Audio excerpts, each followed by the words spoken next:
You're watching The Court Leader's Advantage, a video podcast for court professionals and by court professionals. Brought to you by thecourtleader.net in cooperation with NACM, the National Association for Court Management. It's unbelievable that the expression, "we're living in unprecedented times," has become a cliché. Since early 2020, so much has occurred to us so quickly and with so little warning that the only response anyone seems to be able to have is, well, now what? Still, because so many unprecedented events have occurred, 2020 has much to teach us. I'm Pete Kiefer, and welcome to the Court Leader's Advantage podcast series. We've invited court administrators whose courts have had to endure violent demonstrations that have gone on for months, wildfires that have turned day into night and made the air unbreathable, and of course all this in the midst of the coronavirus. This month is part one of two episodes where our panel shares the lessons they have learned through first-hand experience. So what can we learn from the experiences of these courageous court administrators, their staffs, and their courts? How will they be updating their continuity of operations plans? And what advice do they have for the rest of us? So let's join my co-host and our panel. I'm joined today by my co-host, Alice Roberts, recently retired from the Alaska court system.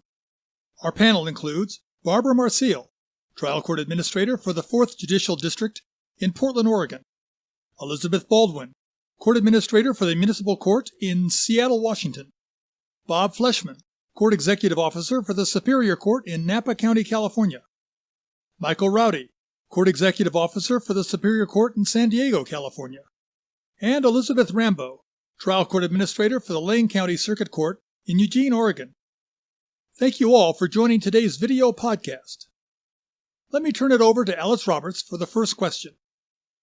Thank you, Peter.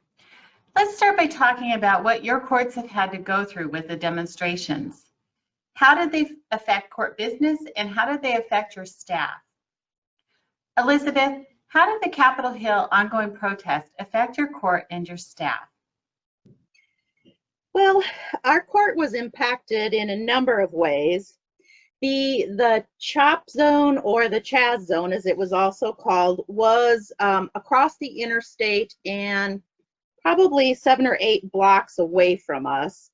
So we weren't directly there in proximity. However, there were a number of demonstrations, and these were happening all summer too, but they were really ramped up during the time that the CHOP zone was there. And they passed in front of the courthouse, and in a few instances, the courthouse, and we're on like a civic campus, and some of the facilities had to be locked down. And so it was during a time when our courthouse was not yet open to the public, but we did have some staff in the building, and so they were disconcerted and concerned about personal safety as well as commuting. So we kept in touch with them. We had marshals in the building. Those are our court security staff, just keep people aware. For a time also, during the CHOP zone, the street in front of our courthouse was blocked off with cement barricades and law enforcement. And thankfully, again, that was when the courthouse was blocked, so it didn't impede access to the courthouse. We did also have 2 weekends. There were protests on our plaza, and many of our windows were broken on the front. So we now have, it's boarded up boarded up obviously, and it's black paint to kind of discourage graffiti. And then there were a lot of people who were arrested and booked, and so we had to deal with that through our jail court. But I'd also say, it had a profound effect on staff. One of the things we did is our race and social justice change team held a couple of virtual forums for people just to share their feelings, experiences, and discuss how the events are impacting them. And I think that was something that a lot of people, I think we had probably over 100 of our staff participate, and I really think that was helpful. And we've also really made it, I want to say, evident that our RSJI training is mandatory, and it has been going on this summer. It was already planned, but it was just so timely. So, and I think people have been afraid for their safety, and it continues ongoing, and so we try to keep communication going with staff. But it's been a tough summer. I can imagine. Thank you. Barbara, Portland has had to deal with demonstrations, nightly demonstrations for months now.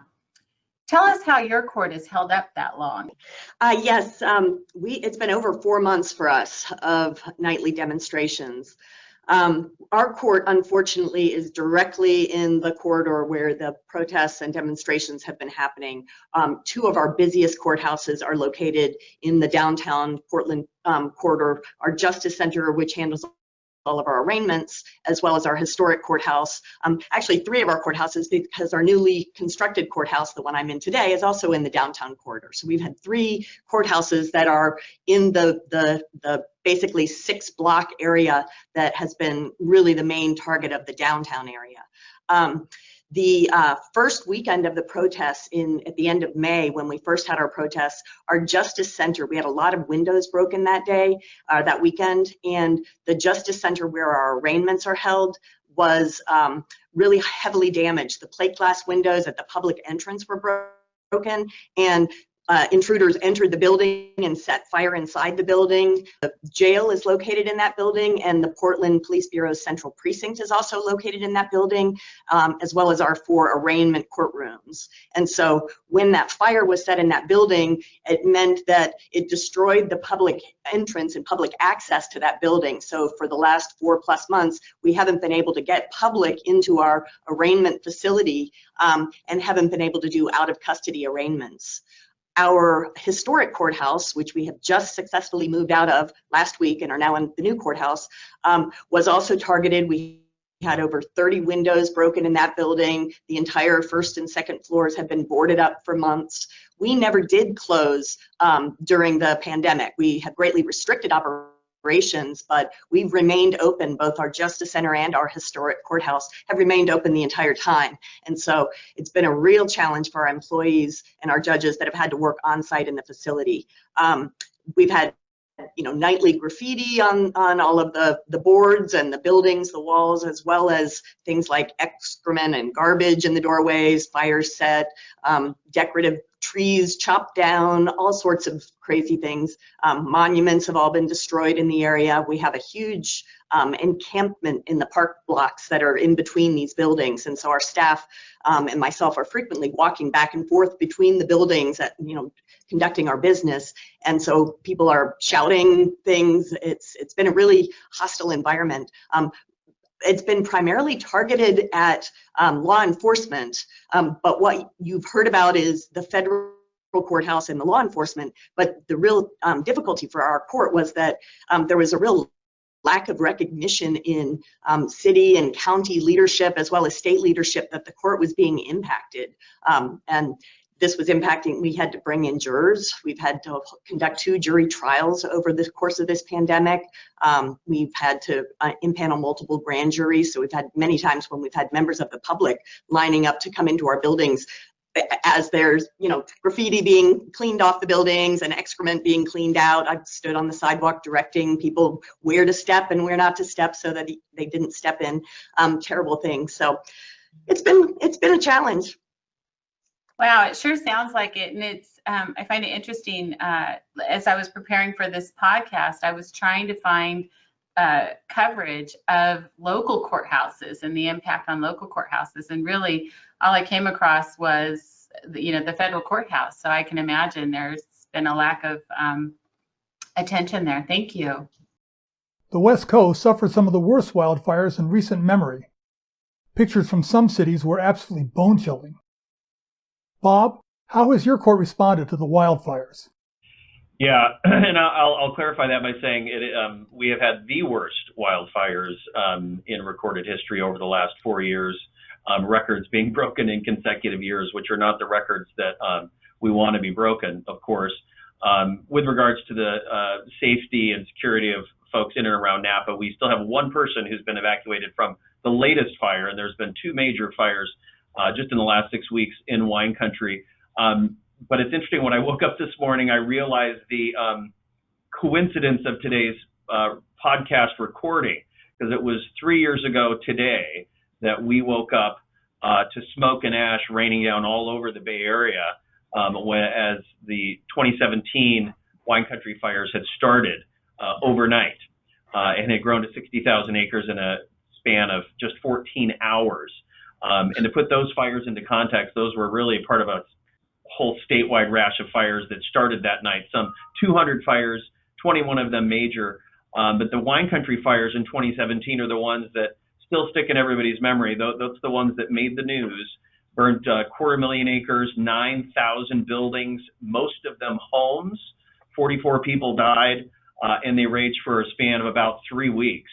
And it really, the speed at which that they occurred, they were accompanied by 70-mile-an-hour winds overnight. Really couldn't have happened at a worse time when people were in bed, and it was tough. I wasn't the court executive at the time, but I can speak to how the court responded to that and subsequent fires. We've had fires every single year, 4 years in a row, in and around Napa County, and I would say that our efforts to respond have revolved around 3 areas. One, the health and safety of our staff.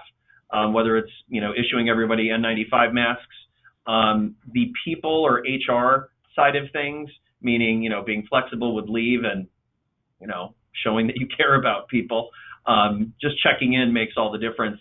And I think the third thing is how we communicate with them. And I know we're going to be covering communication in more detail later, so I won't belabor that point at the moment. But they really focus in those areas, and of course the planning part. And I will give credit out to a statewide level to our state judicial council, because they follow up with courts and provide tools and options for continuity of operations to ensure it's always on our mind on an annual basis to update our operations plans. Liz, what was it like in Eugene as the fires raged? What did your court have to do to respond? Oh, thanks for asking, Peter. It was so much like what Bob's described for the 2017 fires. In fact, what happened in Western Oregon was that Monday, Labor Day, was a beautiful day, a fall day in Western Oregon. And by 4 o'clock, the fires had started. And before the sun set, it was obliterated by smoke and ash. The intensity, we're no stranger in Western Oregon to wildfires in the fall season, but the incredible intensity of this event and the extent of it, we're in Eugene. It affected all of Oregon, from the most southern border to Washington and then into the Seattle area, I'm sure. So the intensity of it was just absolutely incredible, and what we had to respond to. By Tuesday morning, we realized that as we returned to work that we were going to have a lot to deal with. From employee issues, we had many employees here in Eugene that were evacuated from their homes, as did every court, I think, in Western Oregon. And we had a lot of HR issues, like Bob was talking about, communication issues with employees as they were being evacuated, people coming and going from the building as the evacuation levels would change in their area. And that was extremely challenging in the COVID environment where we're already down staff. We also had to quickly deal with air quality, both outside safety and inside safety in our building, and quickly, get our county involved in that discussion and understanding how it was affecting the staff in the building already by Tuesday. So those are the 2 things we had to do quickly to respond. Frankly, by Thursday, we were closed because we couldn't stay in the building anymore. And we really held out, but we had to close. Barbara, how did your courts respond to the wildfires on top of the nightly demonstrations? On top of the pandemic. Yeah. It was a challenge again. Yes, just to echo what Liz and Bob have said, we were really heavily impacted. The Portland metro area is completely surrounded by forest. We're bordered by Clackamas County, where one of the largest forest fires was really raging. And a huge percentage of our employees, including myself, live in Clackamas County, and the entire county was under some level of evacuation order. So many of us were impacted, had to, pack up and prepare to evacuate or evacuate. The smoke was extremely heavy. We've been through a lot of forest fire seasons, but our new building is directly on the waterfront, and you could not see across the river. I took pictures. The fog was so dense you couldn't even see the bridges. It was really difficult for our employees because most of our employees work in our historic downtown courthouse, which has a very poor, antiquated HVAC system. Our new courthouse, which we're in now, has a wonderful, highly improved HVAC system, but the air filtration system in our old building was just very, very poor. The employees had to continue to come to work. We have about a third of our employees that are working on site. About 2/3 of our employees are still teleworking, but about 100 employees work downtown and come on site every day. And we remained open throughout the wildfires. Our presiding judge decided not to close because our move to our new building was a few weeks out. We've been impacted by so many things and have had so many restrictions that any further closures would just, really further exacerbate our backlogs and make it even more difficult for us to recover once we moved into our new building. So the decision was made not to close, but we questioned it every day. We wondered if it was the right choice. It was difficult to breathe. We sent employees home every day that were having difficulty with anybody that had particular sensitivities. The interesting juxtaposition between wearing masks and breathing smoke that I think made things even more challenging for employees. I know I found it really difficult to breathe. You felt that the smoke was contained in your mask. So morale, just has really been on a slow and then rapidly increasing plummet. It's been a challenge for us for sure. Mike, sadly, I know San Diego is no stranger to wildfires, and you already have protocols in place. How did those protocols work out for you? Unlike others, we've been relatively lucky this year. We had one 17,000 acre brush fire out in East County and been relatively unscathed beyond that. Back in 2007, we had a historic wildfire, hundreds of thousands of people evacuated. We actually were closed for a week because we couldn't get any security or deputies. They were all on the front line.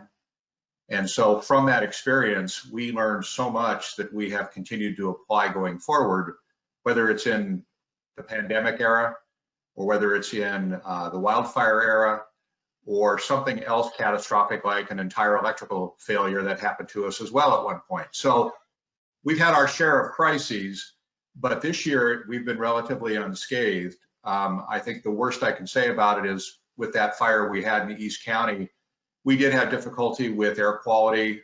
We lost the sun for 2 days. It was eerie that it was over 90 degrees with no sun. And I'm sure others have experienced the same phenomena. But fortunately this year we had no judges or staff lose their homes or be otherwise impacted. So unlike the other experiences, this has been a good year for us. Smoke from the wildfires obviously left folks choking. This must have been a dilemma for courts that were told to maximize their ventilation systems in order to minimize the spread of the coronavirus. Bob, did your court have HVAC issues during the fires? Yeah, normally when there wildfire smoke and other particulates are in the air following a fire, even if it's 100 or 200 miles away, we've been severely affected. If you're just in the right downstream, and the wind is flowing in just the right direction. I mean, when the Paradise Fire hit 2 years ago, which is 150 miles from here, the air quality was above 300 because the wind was just perfectly over Napa, guiding it from that area, from the campfire. And so we had to act then. And so it's not always when it's just next door, which is, or down the street or the next town over. And, Napa's lucky in that all of three of our courthouses are within a mile of each other in downtown Napa. And generally that area has been, fires haven't been here. And despite all the fires around us, they haven't come through downtown, which of course would have been more catastrophic. So we haven't ever had to close because of any of the fires, floods, earthquakes. We've had everything but locusts. But I'm confident they're coming. With regard to the or the murder hornets, I'm not quite sure. But with regard to the smoke issues and HVAC, it's complicated. And normally, in those situations, you close all the dampers so that you're not bringing in outside air, and hope that you did it early and not after everything was inside. I mean, technically, you're supposed to keep it open about 10% because of air pressure. So when a door opens, you're not sucking smoke in, you're actually pushing it out. But with COVID, that added another layer of complexity and actually confrontation, if you will. Some of our buildings are owned by the county, some are owned by the state.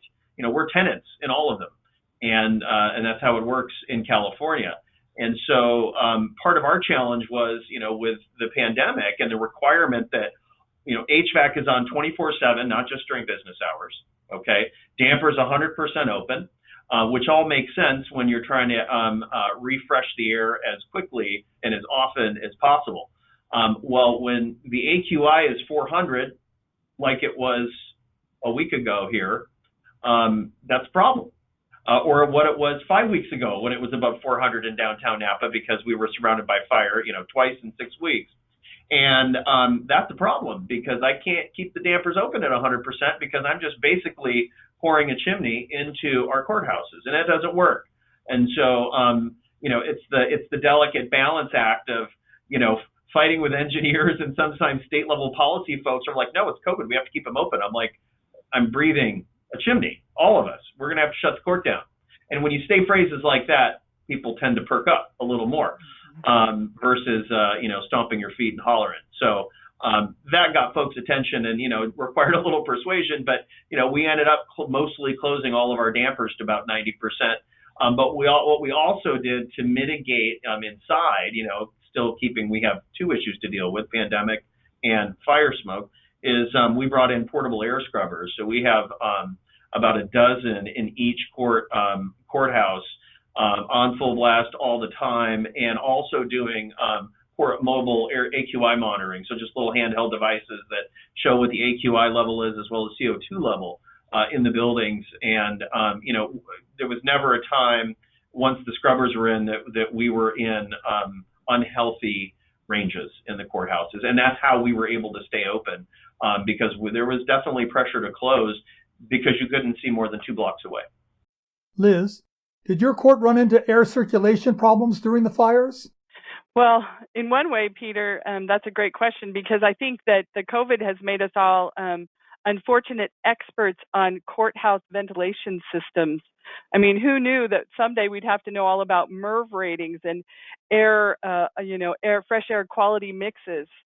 Seriously. But we were prepared for the fires because we already knew about MERV ratings and fresh air quality mixes for our buildings because of COVID. So luckily for me, my county was very proactive.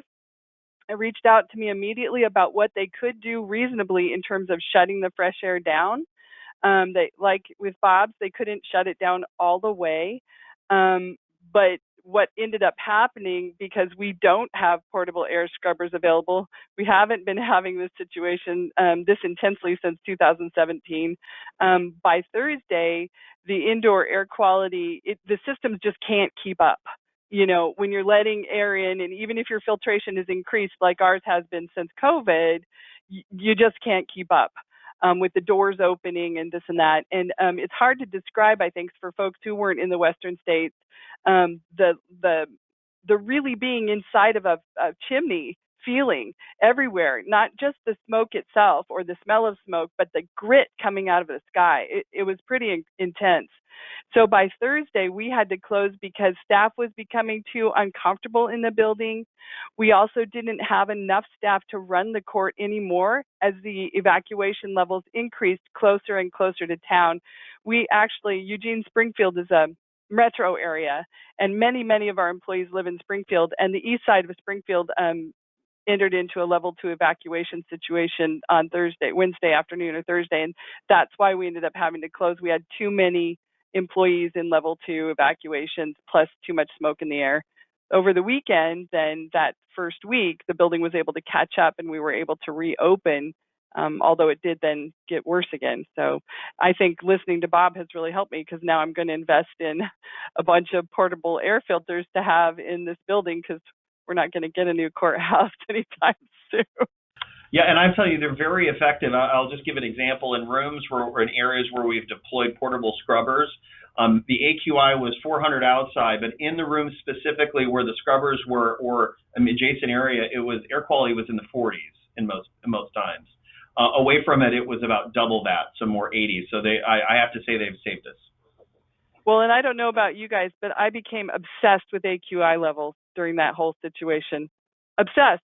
Who knew? I'd be looking at the AQI levels all the time. Is it 400 outside? Is it just slightly hazardous, or is it extremely hazardous? Are we all going to die if we walk out? I mean, seriously, that's how we were thinking during that time frame. It was very intense.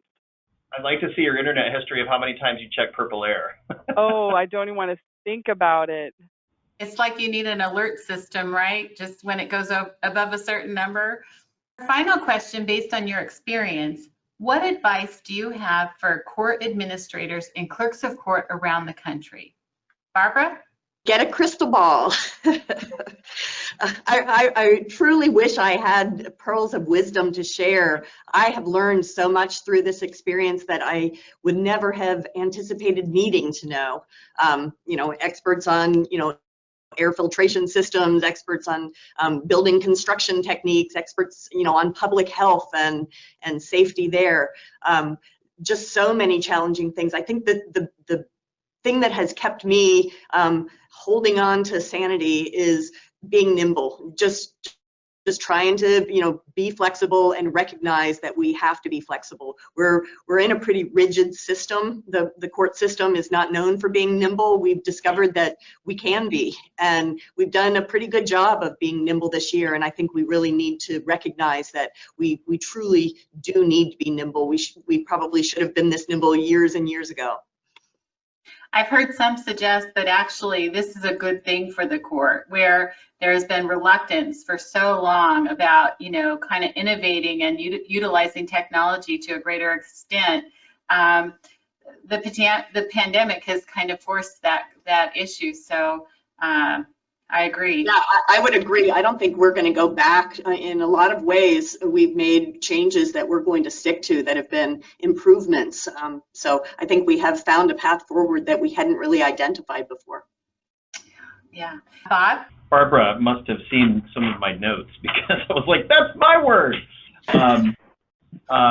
No, I think we've all ended up in similar places. As I was trying to write out keywords, because of advice, we're going to forget most of what we say, I'm sure. But I first wrote planning, and then to me it sounded a little hollow and cliched, because we all have continuity of operations plan. We all have to plan, and I think the big lesson for this year is you have to plan for the unthinkable. Going through all these COOP exercises the past 20 years, and I think I might have just inserted an eye roll in subconsciously, but the amount of time we spent planning for every contingency. Well, how many came true this year, including ones that we never could have even thought possible? I mean, this court essentially shut down for all except mandatory stuff for 75 days, having never shut down in modern history for fires or earthquakes. So, and that was common across California. I mean, we did mandatory stuff, but most of my people were gone for 2.5 months. So you almost have to plan for the unthinkable. So planning, of course, is key. Barbara stole my whole next talking point, so I'll borrow it back. But I think adaptability and flexibility are so important. And, some organizations like courts aren't always known for being nimble and in responding to crisis. What we have shown, though, this year is that they are.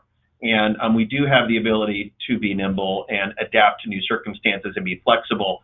And again, that goes back to resiliency. And I want to recognizing resiliency is really important. So, obviously planning, adaptability, flexibility, resiliency, really recognizing it, especially with people who've been through so much. I mean, like here, now it's what now? And it's almost a joke here. And then last, and I think this is really important because, everybody's always going through something and usually you don't know. And that is to show compassion. And even if it's just checking in with somebody, and I don't mean emailing out, hey, here's our EAP resources, which we do and is important, but that personal touch of, and I think Barbara mentioned it about showing up and being there. And that's not always feasible, particularly those in larger jurisdictions, but just showing up and checking in with folks, even if it's with a mask 10 feet away, waving, just saying, checking in, I think that's really, really important. All right, thank you. Michael. Flexibility, as has been mentioned. I think exhibiting leadership in the sense of being calm, honest, straightforward, staying connected with people, being accessible, having good teamwork between management and the judicial team is critical. Communications. We're doing things that none of us ever contemplated when we got into the business. And I think maybe that might reflect on a maturity of court administration. I try to think back historically, what did the courts do when things like this may have happened before there were professional court administrators? And, who knows? Or maybe we are in unprecedented times, but I think there's been a real maturity of leadership and administration that has developed out of this, which I know that the center is looking to take advantage of. But the fact that we're having this conversation for other leaders, to me, is a significant step forward. And for me, that's a huge takeaway, having been in this business for a long time. Thank you, Michael. Liz. It's always bad going last in a group of such really unique and intelligent folks because there's hardly anything more to say. But when I was thinking about this, I was really thinking about how around the country, so many of our colleagues are dealing with the pandemic and derechos, the pandemic and hurricanes, the pandemic and floods, the pandemic and sandstorms. I mean, you name it. And so I think what we need to be ready for, and I don't necessarily mean on paper, because I'm going to join Bob in his major eye roll about business planning. I hate it. I'm the most reluctant business continuity planner on the planet. But what we need to be ready for, both in that way, let's do the work, but also in our heads, is for that next thing. Be ready for that next thing. Be ready for an emergency and another one on top of that. And in Barb's situation, another one on top of that. And then sort of, I'm not really emotional, but emotionally ready and leadership ready to move forward regardless of the pylon. Because Bob's right, or whoever said it, it's almost a joke. What next, right? And so there will be a next, and in this year, it will be on top of a current situation. So those of you around the country who've been lucky enough not to have an and one yet, get ready for the and one in your head. That's my only advice. Thank you, Liz. Even though you were last, that was really wonderful. And I just have to say, I'm so impressed with all of you and your leadership skills. And I think that the court community across the nation is going to benefit greatly. My thanks to Barbara Marcille, Elizabeth Baldwin, Mike Rowdy, Bob Fleshman, and Liz Rambo for sharing their thoughts on how their courts dealt with demonstrations and the wildfires, all in the midst of the coronavirus. We all have much to learn from their firsthand experiences. My thanks also to my excellent co-host, Alice Roberts. Join us in December for part 2 of this discussion. This has been the Court Leader Advantage podcast series. I'm Pete Kiefer, and thanks for watching.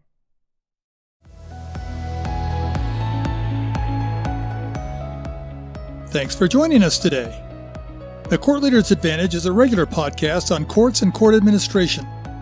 Today's episode will be available on our website, on YouTube, on Facebook, on iTunes, and on Twitter. Become part of the conversation. If you have questions, comments, or ideas for future episodes, email us. Our address is CLApodcast, that's all one word, at nacomnet.org. I'm Pete Kiefer, and on behalf of our guests, the Court Leader website, and the National Association for Court Management, thanks for watching. A special thanks to Stacy Werby for her production help on this series. The views, information, and opinions expressed during this episode are solely those of the host and the individual presenters. They do not necessarily represent the position of the National Association for Court Management.